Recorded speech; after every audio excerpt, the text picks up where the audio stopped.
L'actualité, une présentation de Fonderie Poitras à Lillet, fier d'être un solutionneur de problèmes fiables pour les plus grands manufacturiers de pièces d'origine du monde. Depuis plus de 30 ans, l'équipe de Fonderie Poitras à Lillet a contribué à alimenter plus de 30 millions de véhicules sur la route. Poitras, bien plus qu'un métier de fonderie, une passion pour le dépassement. Joins-toi à nous.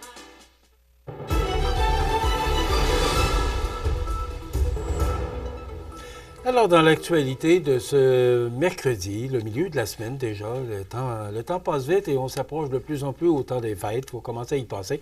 Je vous rappelle, parce que je ne voudrais pas l'oublier, que vendredi soir, dès 19h, il y aura le défilé qui se déroulera dans les rues de Montmagny.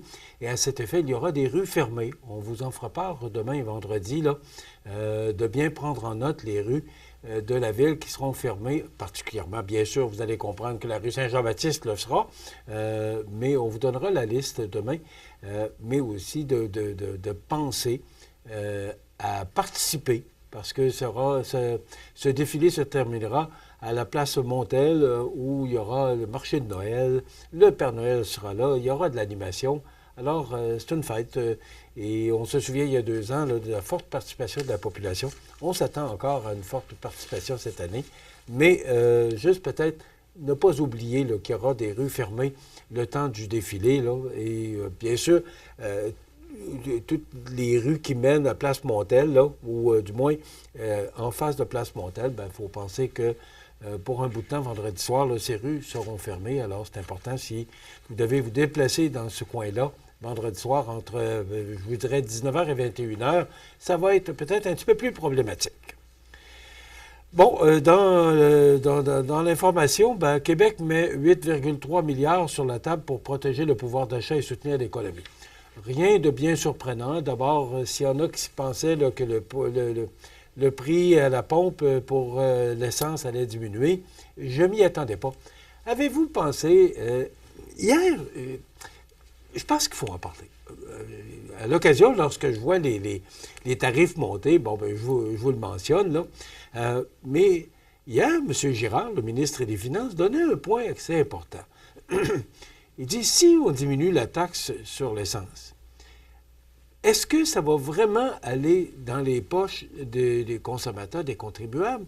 Ou encore, si les pétrolières vont peut-être augmenter leur marge de bénéficiaires, et on ne peut pas rien dire contre ça, ça leur appartient, puis ils auraient bien le droit de le faire aussi.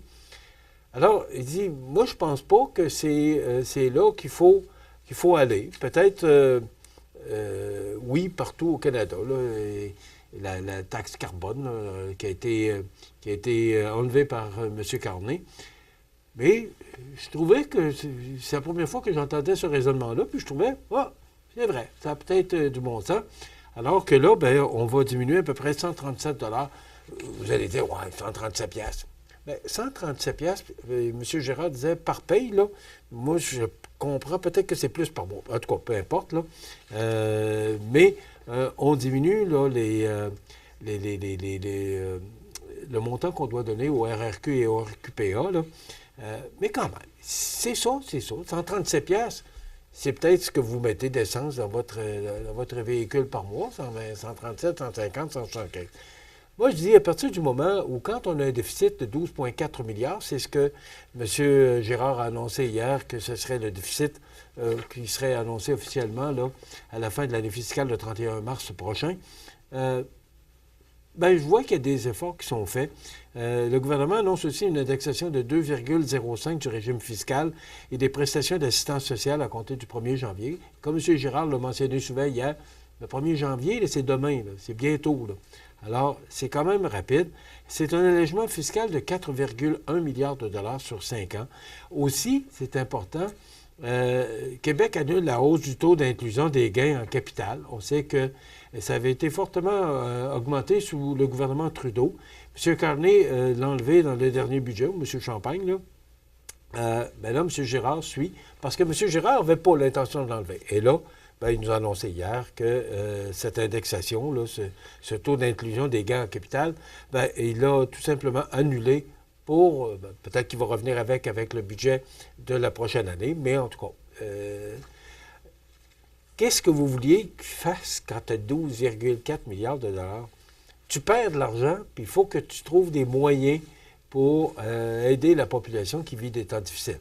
Alors, c'est pas évident, c'est pas facile pour lui, et je le défends pas, parce que lorsqu'ils ont pris le gouvernement, on se souvient que M. Couillard, du Parti libéral du Québec, est là, c'est en toute objectivité, là, mais ce qu'on nous dit, puis moi j'écoute beaucoup tout ce qui se dit au niveau de l'économie, les économistes, parce que ça m'intéresse.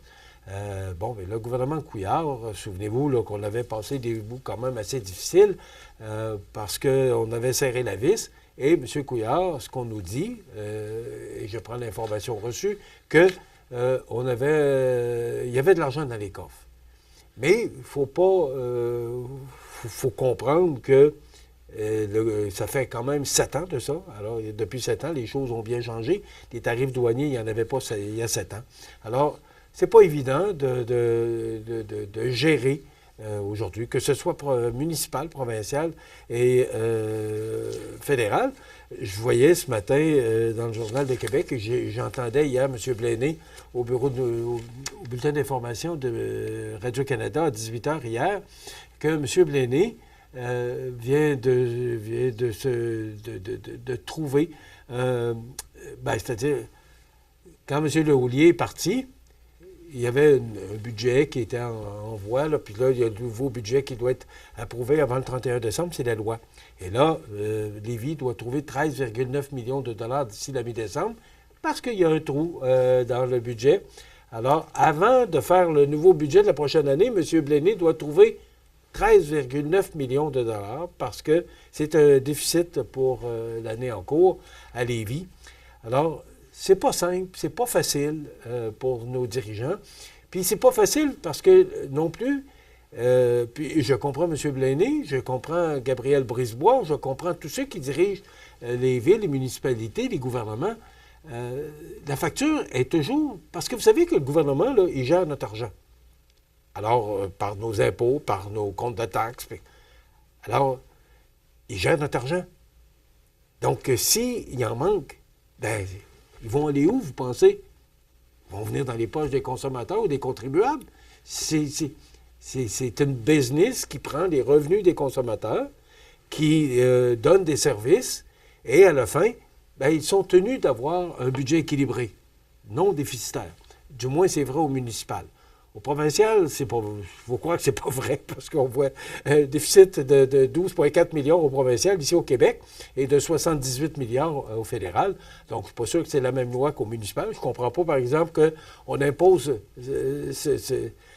cette loi-là au municipal, mais qu'au provincial et au fédéral, on peut faire des déficits. En tout cas, c'est pas là que je vais aller. C'est que c'est normal que, comme M. Blaney, là, qui manque 13,9 millions de dollars, il n'était pas là, il ne siégeait pas. Alors, il n'était pas au courant.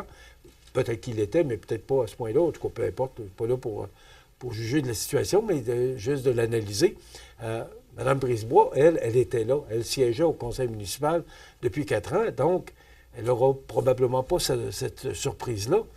Mais il faut comprendre que ces gens-là dirigent nos villes, notre province et notre pays. Ils prennent l'argent des contribuables. Alors, quand il en manque, alors est-ce qu'on serait prêt à augmenter le compte de taxes à Montmagny parce que, il y a plus de dépenses, les salaires, vous savez, tout augmente au même titre que n'importe quelle entreprise. Alors, c'est pas simple. Et moi, je comprends ces gens-là.